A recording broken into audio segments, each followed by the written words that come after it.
Tata M23, Kabila, n'est plus au pouvoir. Il n'est plus aux affaires. Il a laissé les enfants jouer.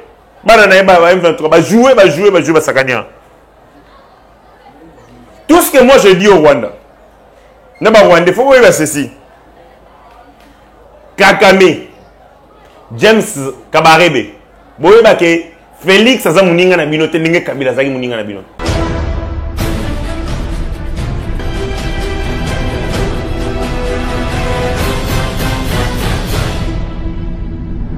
Mesdames et messieurs, bonjour, bonsoir, ça dépend de l'ère à laquelle vous nous suivez. Nous sommes sur BM Opinion, notre chaîne de liberté, notre chaîne d'opinion.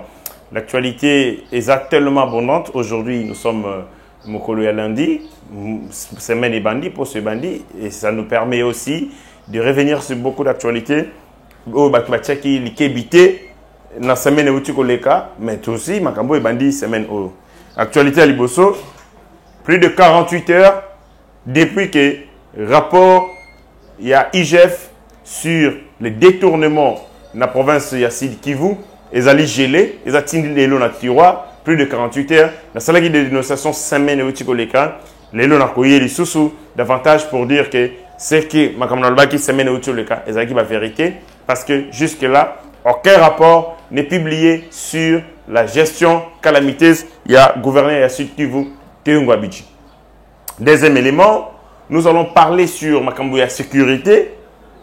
Toyo qui était, les gens disent que Joseph Kabila avait défait les M23 en 2013.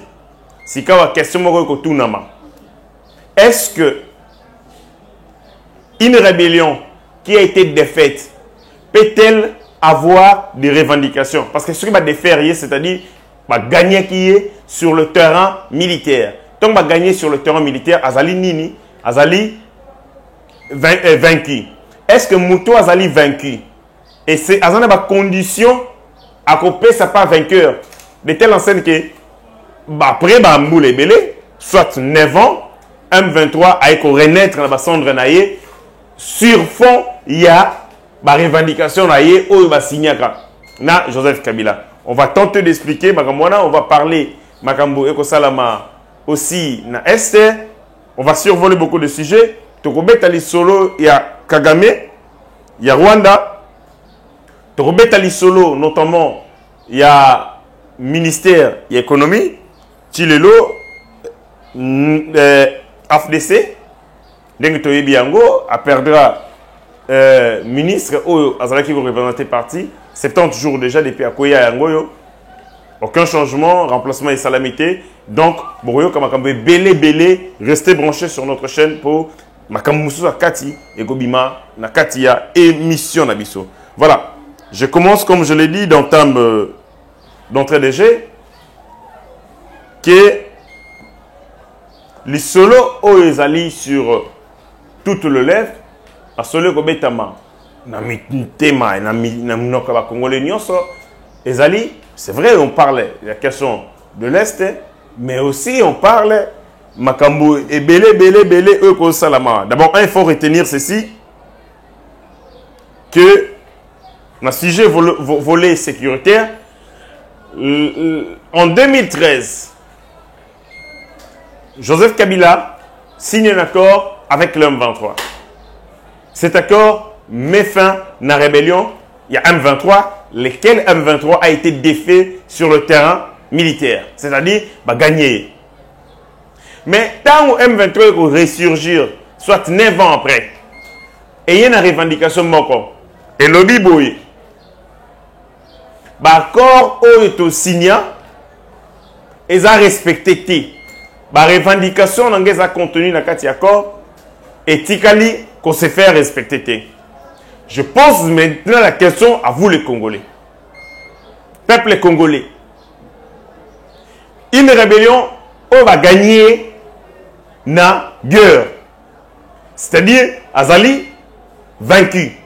Est-ce que Mouto Azali vaincu?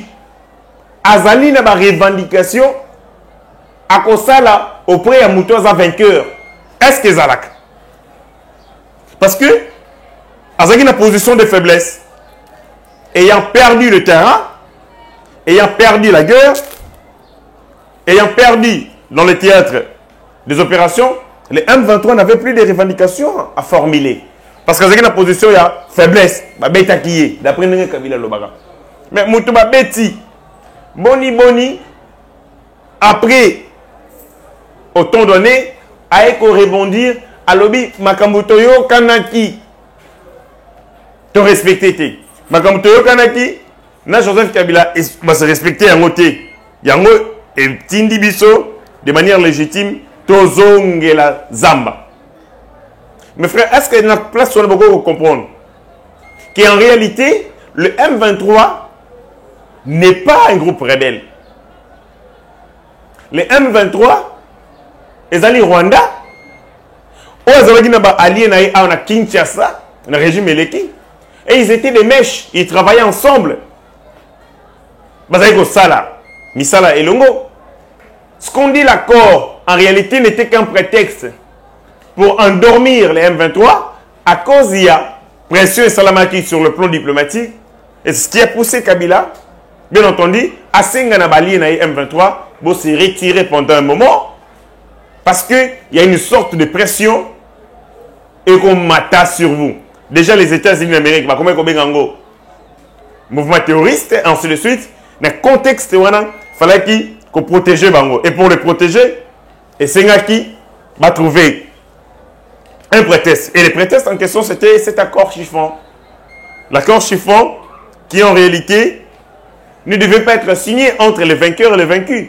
Parce que quand vous gagnez la guerre, vous êtes en position de force. C'est vous qui imposez la marche. C'est vous qui imposez les termes. C'est vous qui imposez même les contenus à ma solo. Moutou Azali vaincu à condiment parce que Azan a choisi Azan en position de faiblesse. Mais comment un groupe vaincu qui est faible a qu'à rebondir après autant d'années avec des revendications? Comment Moutou Azali qui vaincu au moment de négociation, quelles étaient les revendications où il y a formulé alors qu'à sa position de faiblesse a courir qu'il faut ça la revendication.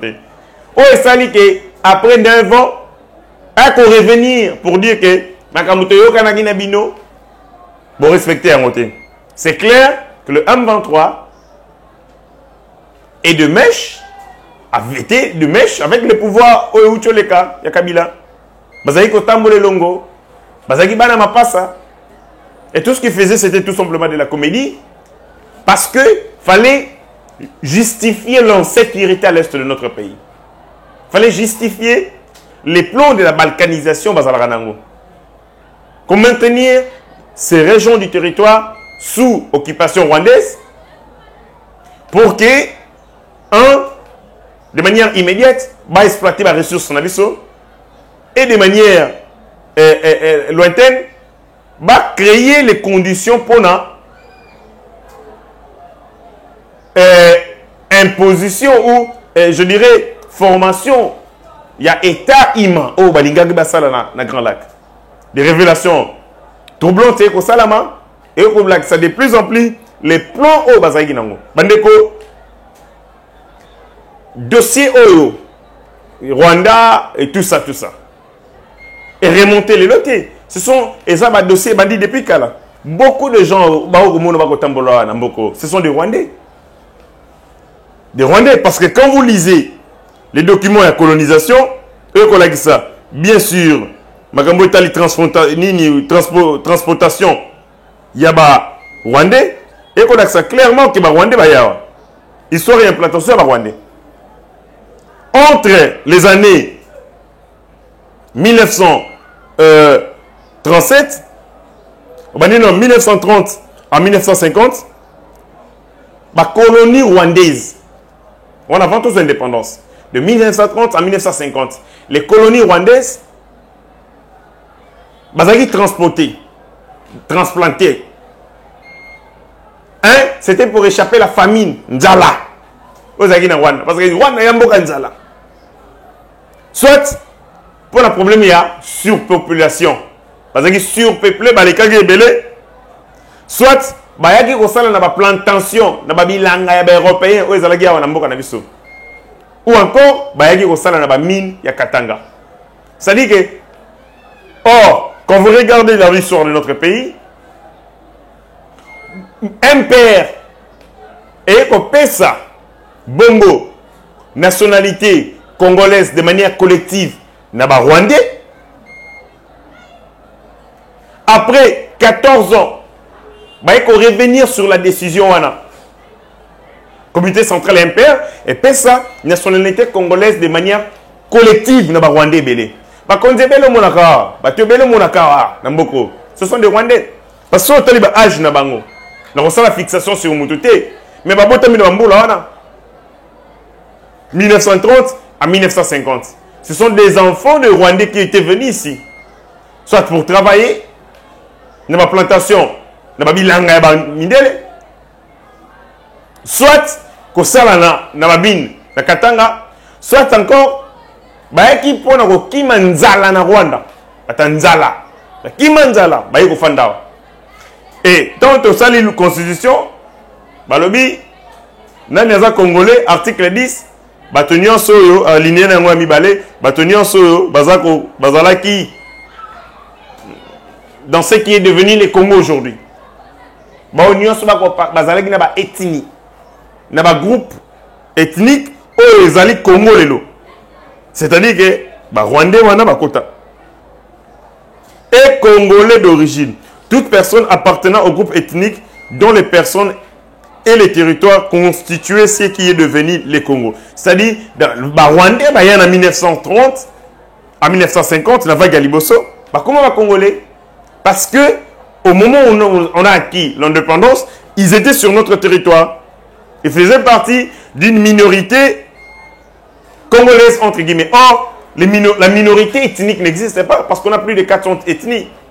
Il n'existe pas une minorité. Mais bango ba kota bazwa possibilité il y a quoi accéder à l'indépendance na biso. Au même moment, alors qu'ils étaient venus pour travailler na ba plantation mindele, batikala. Deuxième vague. Et qu'on soit entre 1900 il y a Liboso en 1937, 1945, plus de 60 000 Rwandais. Bayawa. Il y a mis entre 1949 à 1955. Bazagi installé dans la colline Yamasisi. Ils ont totalement réaménagé. Des accords de cession. Ils ont signé en ce moment-là. Donc, au total, Tokolobake, plus de 120 000 Rwandais. 170 000 Rwandais. Bakota Namboka Nabiso Awa. Installé calmement, boti, se multiplier, gagner, étendu, une possibilité, il y a encore ta mission sur la politique, mission comme un pasteur, pour moi, bon, ce qui est politicien, c'est un pasteur. Parce qu'il m'a dit que, on a des domaines, il y a distraction à Congolais. Si vous êtes pasteur, vous avez un fidèle, vous avez un amen. Si vous êtes en politique, vous avez la facilité. Il y a quoi affaiblir le pouvoir politique. Tous les Rwandais, soit tu vas pasteur, soit tu vas politicien. Jamais dans mon Rwandais ne va pas être une équipe nationale. Il ne va pas être. Il va pas être. Bonga politique, na makambo Italie, bongo, mangomba l'église. À ta musique, donc ça montre que ces gens-là avaient un plan depuis la nuit du temps. Il y a quoi? Surpeuplé Congo, la population rwandaise. Et banana bango babotami awa sur notre territoire, batangi awa, et belé ont étudié avec les statuts et les ressortissants rwandais. Mais avec le temps, tu vas sembler que bossa na réalité wana, bakumba politique, bango bazali awa et tout ça va tambola tambola. Quand je regarde la réalité, et qu'on a dit que lorsqu'on accroît la population rwandaise sur notre territoire, en fonction du commandement, soyez rassurés que 1. Insécurité aussi la tête, 2. Infiltration aussi la tête. On va envahir ces pays. Parce qu'on l'a déjà envahi. On va envahir Mboka et nous allons le perdre. Si quand avec Mokonzi Mboka, pas contre les Rwandais. Mais contre Kagame, Ces voyous de Kagame, ayoka un langage de barbarie, qui ne comprend rien du tout dans sa tête, sauf qu'à la sauvagerie. Et il est de notre responsabilité, en tant que citoyen, de défendre un peu cannabis, article 63 de la Constitution. Cette terre nous appartient. Nous sommes les propriétaires. Nous en sommes des propriétaires. Personne d'autre ne peut venir ici pour la ravir. Nous la ravir. Non. Mais, le président de la République appelle à l'unité. Vous avez des gens ici à gauche, à droite. Bakolo Makambu, dans tous les sens. Au lieu de saisir là-bas le bon, ils trouvent l'occasion pour la bango, bah ça la chantage dans mon Konzamboga. Donc la PPRD. PPRD Penda. Oh non. Bon, rien à dialogue. On vous a dit que Félix a bien un dialogue. Quand lui appelle à la mobilisation. Lui ne peut perdre des beaux-arts, il y a un mousette. Tant Moussa Salak appelle à la mobilisation, c'est qui dialogue. Bata Moïse, il a une occasion pour s'attaquer au président de la République. Or, c'était l'occasion pour ça la unité. Mais les traîtres vont continuer dans la vie de la vie pour déstabiliser l'institution. Mais comment va Congo dans la unité? Parce que pour eux, le Congo doit être divisé, balkanisé. Et cette balkanisation est d'abord de l'ordre, je dirais, psychologique. Parce que les Congolais sont balkanisés dans leur cerveau. Avant qu'ils ne le soient sur le plan territorial. Balkanisation et esprit de la pensée. On balkanise les esprits, les idées, la pensée. On balkanise même le patriotisme. Les gens, comme la loyauté divisée. Où les gens disent, mais c'est de la balkanisation. Vous êtes balkanisé. Comment vous pouvez dire le Rwanda, il a raison sur vous. Parce que coloniser, même penser, Nabino, de ne même plus croire à votre pays. De ne plus avoir de l'espérance à votre pays. C'est grave. Et quand nous sommes en train de nous battre pendant ce temps, pour corriger gâchis à histoire. Gâchis. Oh, régime Uchikoleko, Salé Libiso. Oh non, depuis tout ce temps-là, vous avez katé. Vous avez déjà 4 ans. Vous avez un nombre d'années. Un problème aussi incrusté et quota cristallisé. Éteindre moi et l'épinière. Vous êtes certain qu'en 2 jours, tu as non. Ça demande beaucoup de tact, beaucoup de stratégie, de la patience. Nous ne savons pas, mon colonini, mais tout ça, et c'est notre mental en tant que Congolais. Nous devons voir ce mental. Il y a un vainqueur. De nous dire qu'un jour, cette situation terminera. Si Dieu est le Tout-Puissant, on a une possibilité. Il y a aussi ça passe en Israël. Alors qu'ils étaient en esclavagisme en un seul jour. Atika Bango pendant 400 ans. 400 ans. L'esclavagisme. Pour dire que la circonstance et permettre bisopé to sosola. Toye ba identité na biso, tous nani. Toye ba pe sens et existence na biso. Pourquoi Dieu nous a donné ces territoires bénis? Si on n'en fait rien, alors les autres vont l'exploiter. Et tu vas rouler là. D'être d'accord, ton monio, d'accord, Kabila Salanda Hitler. Comment on peut prendre des blocs pétroliers? Bah, si moutou. Hier, à Zoango, à Salé la peut le roter. Or, les gens meurent de faim. Pour le bilot, mais besoin d'un bongo. Moutou va bloquer pour Azak camarade de Kabila. Bah, fan on a mon kimia. Des copains. Copains.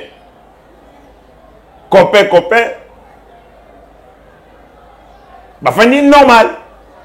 L'avenir, il y a battu. Il y a bané Kobeba. Les gens ont un avenir incertain. Mais il y a des gens qui comptent.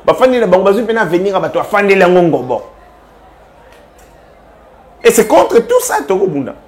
Et c'est ma sécurité. Et vous avez ce temps. Ça va nous prendre du temps.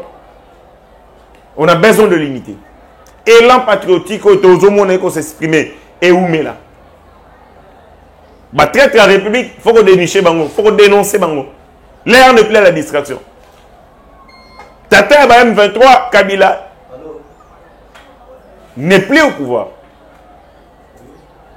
Il n'est plus aux affaires. Il a laissé les enfants jouer.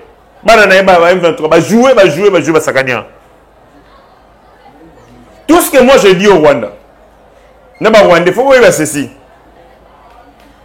Kakame, James Kabarebe, Félix Aza Mouninga Nabino, Teninge Kabila Zagi Mouninga Nabino. Non, Félix n'est pas votre ami. Si vous aviez Kabila votre ami, votre copain, eh bien c'est fini.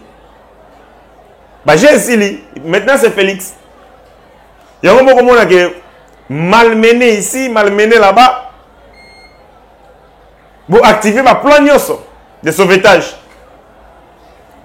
Bateau Bazaïga na Kati. Bazoko Rasouté. Motoleki. Bakomeko Kima. Bakomeko KDM23. Il se passe pas un jour où un colonel tel à Kenegem 23. Colonel tel à Kenegem 23. Parce qu'ils se sentent en insécurité ici au Congo. Et bien, alliés Nabino, au besoin de Kati. Certains ne disent pas un mot. Ne disent mot, ma Kimia. D'autres disent des mots, mais pour attaquer Félix Tshisekedi, pour affaiblir rien. Dans mon île, la photo est là. Je crois que dans la 4 émissions. Photo, il y a camarade de Moïse Katumbi. Ibrahim. Monsieur Ibrahim, dans sa photo et illustration pour mon âge. Ibrahim, c'est l'ami de Moïse Katumbi. Et c'est l'ami intime de Paul Kagame. Ibrahim. Biro de Paul Kagame na tongo. Il y a un moment où Moïse Katumbi na makambo oyo ndenge bazo attaquer biso na Est Rolobate. Parce que Ibrahim biro de Kagame, même Ibrahim biro de Moïse Katumbi. Des alliés. Il y a Moïse et Aboutou. Des alliés. Moïse Katumbi n'est pas un président de la République, mais il a des alliés.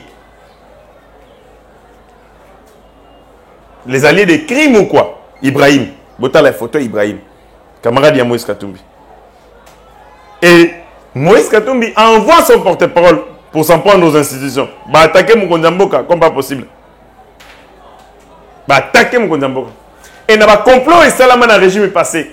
Na repès Sabino révélation c'est que vous allez scandaliser. Ba soldat rwandais au komona wana.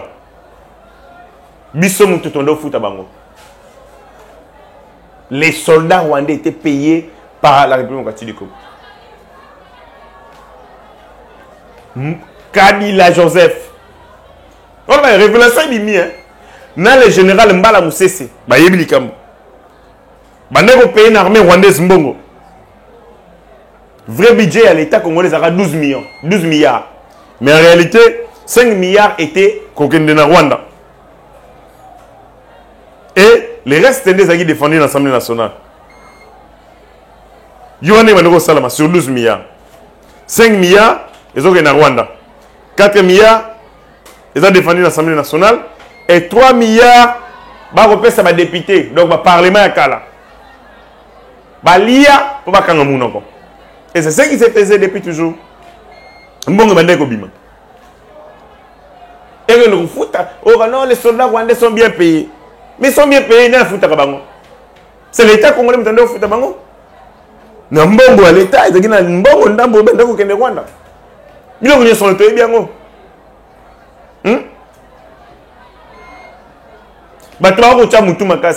On a même cité na révélation. Même EcoBank.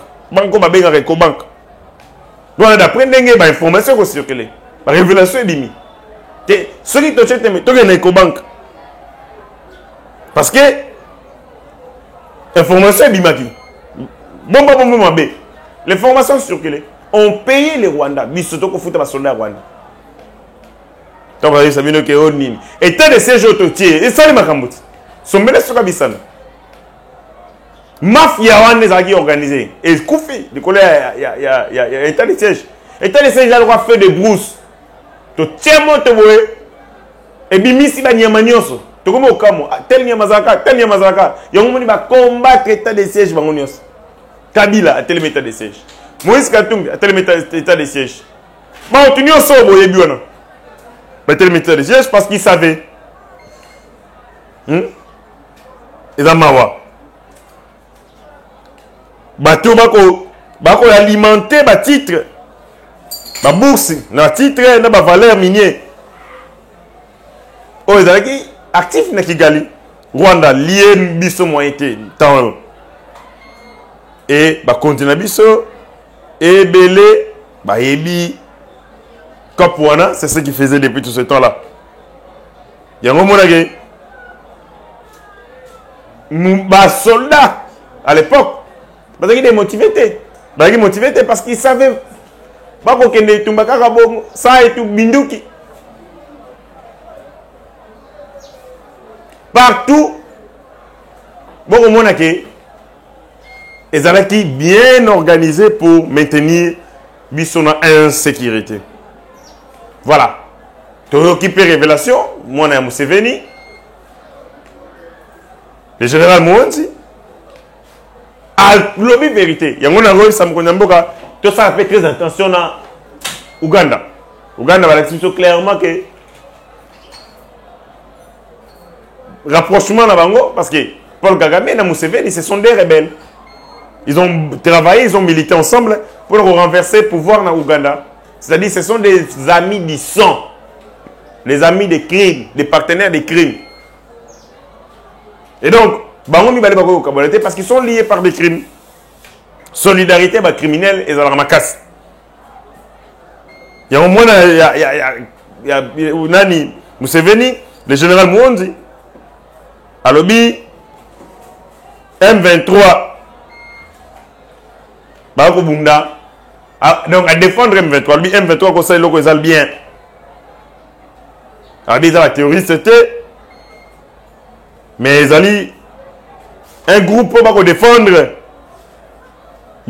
cause légitime. Il y a un criminel, un criminel. C'est normal que un criminel pas réfléchir de cette manière-là. Alors, quant au M23, je pense qu'il est très dangereux pour quiconque de combattre nos frères. Ce ne sont pas des terroristes. Ils se battent pour les droits des Tutsis en RDC. Voilà. Et on a tout ni Yo Nani Mouanzi. Quelles sont les revendications M23? Parce que le but qu'on va se faire là, Batouti. Batouti va se faire. Ils cherchent quoi? C'est quoi les revendications? Voilà. Au moins, la diplomatie, l'organisation et démasquer les ennemis. Le Rwanda a clairement démontré qu'il y a un dictateur M23 et l'Ouganda vient les confirmer à nouveau pour dire que les efforts que nous avons faits sur le plan diplomatique et ça dit que les ennemis, il y a Congo, va se démasquer, va tomber un à un. Les masques sont tombés les uns après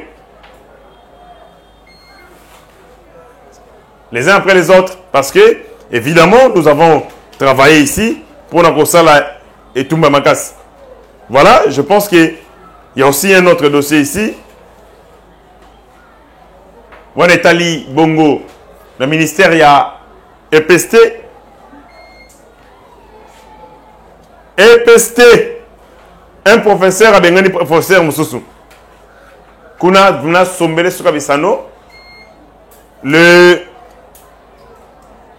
professeur Tony Mwaba a viré un autre professeur, Eddie Mwanzo. A viré pour Nani. A viré pour Namakam Belé. A l'obi, Grief faisait Belé et le Kaliboso va virer. À cause de scandale, il y a une attitude civique. 2. À l'objet, immoralité. 3. Harcèlement sexuel sur Banabasi. On a différents services. Et puis, il manque de considération à l'endroit des autres du ministre, ainsi que des exigences au cas de l'EPST. Donc, voilà, Eddie Mwanzo est viré, scandale, bien. Qu'est-ce qui s'est passé réellement? Voilà. On parle maintenant Dans le dossier, il y a ministre, il y a économie. Ça fait plus de 7 mois maintenant que ministre de l'économie, les postes aux euros revenus dans l'AFDC, ils sont gérés par le ministre des Finances. Le ministre des Finances a géré portefeuille au ministère des Finances, aux alliés, il y a mon dans ma charge belé. En plus, il y a le ministère ça sous intérim, il y a le ministre de l'économie. Comme pour dire que a commis dépassé. Il y a un gros salaire RRP. Il y a un gros salaire surménage. On cherche à mettre la main sur lui parce qu'on estime que la révélation n'est qu'aux avantages. Voilà, le ministre de lobby économie, 7 mois déjà, ils allaient entre les mains qui dépassent. On a une question. Comment on peut admettre qu'il y a un ministre, un ministère qui revient à la FDC et ça l'a occupé pendant plus de 7 mois entre un membre de l'UDPS qui du reste est déjà ministre. Pour la nuit, qui mille est poste. Et personne ne parle, personne ne dit un mot. Est-ce que c'est normal? Et les gens disent non, bah, fais la politique pour les postes. Si Baït Lukobe faisait la politique pour les postes, accepterait-il 7 mois déjà se sont écoulés et les postes qui reviennent dans la famille politique, si les lots va remplacer Moutouté, mais Mouta concerne l'intérim ministre IDPS, qui lui aussi a un ministère à lui. Nous, au niveau de la FCC, je vois les professeurs Modeste Amta Kimia. Lui n'aime pas, il ne fait pas la politique pour les postes. Ils étaient prêts à faire à brandir des menaces. Mais le professeur Modeste Bat est calme, il n'en parle même pas. Mais si le président Modeste Bat ne lui parle pas, parce que je sais qu'il est unité, unité, cohésion. Mais on ne peut pas rester comme ça sans rien faire. Oh, ils ont Mobeko, il faut te respecter. Le principe, on ne peut pas marcher sur nos propres textes, ce n'est pas intéressant. Yango, 7 mois, Yango, mi premier ministre, qu'est-ce qui manque? Bon salaire maniement pour qu'on complète vide. Le ministre de la Finance a s'occupé du ministère. Qui du reste, les hommes ministères ont cassé ma tête. Bon, ministre. L'AFDC a beaucoup de gens intelligents. Ce n'est pas les personnels politiques qui nous manquent, ce n'est pas les cadres qui nous manquent. On en a des qualités. Bon, je poste, voilà. Bon, c'est un ministre, un combo pour le ministre. Nous avons des économistes assermentés dans la partie. Nous avons des économistes sur Chris Mukendi, basé belé, très ingénieux, capable de relever des filles au ministère de l'économie. Mais si les hommes sont frustrés. Ceux qui sont partis dans le bango, à la fin, on n'en parle pas. Je comprends. Ça va être Kimia. Mais il est quand même de notre droit. Il y a qu'à défendre Biloko et Zali Malamou. Même si même si on est seul, il faut toujours faire ce qui est bon. Et moi, si j'estime ce qui est bon, il faut respecter aussi le principe qu'on régir Bissot. Voilà. Dernière fois, Pandeko, 48 heures. Jour pour jour, rapport, il y a IGF sur la gestion calamiteuse. Il y a Théo Kouabidji et Bimité. 48 heures déjà. Tout est mis en marche. Toutes les batteries sont mises en marche pour que ces rapports soient mis sur les tiroirs. Na loba ki yango jour wana. Je l'ai dit. Jour wana. Les lots aux lundi. La révélation nanga et c'est confirmé. Parce que le rapport de l'IGF sur la gestion chaotique, il y a Théo Ngouabidji et Bimité. Théo Ngouabidji a derrière lui. Donc, le ministre Asselo, Vepen, président de l'Assemblée provinciale de Sud Kivu, Zachary Loamira. Mais là, contre lui, le peuple, la population de Sud Kivu, l'Assemblée provinciale, l'IGF, même Nzambe, même le président réplique, parce que le président réplique n'aime pas les détournements. Mais on les protège. On refuse de diffuser ces rapports. Par rapport à les gens, c'est Ba kopé ko salama, ndena lobaki yango, ba bimisango te. 48 heures déjà, rapport on est bimité. Je dis à ces gens-là qui vont protéger Théo Abidji. Théo Abidji, c'est comme une patate chaude. Bino mutomoko linga ko bomba yena maboko, boko zika. Théo Abidji, c'est comme une patate chaude. Si vous vous entêtez de les garder entre vos mains, soyez rassurés que vous allez vous brûler. Parce que Théo Abidji est rejeté par la population.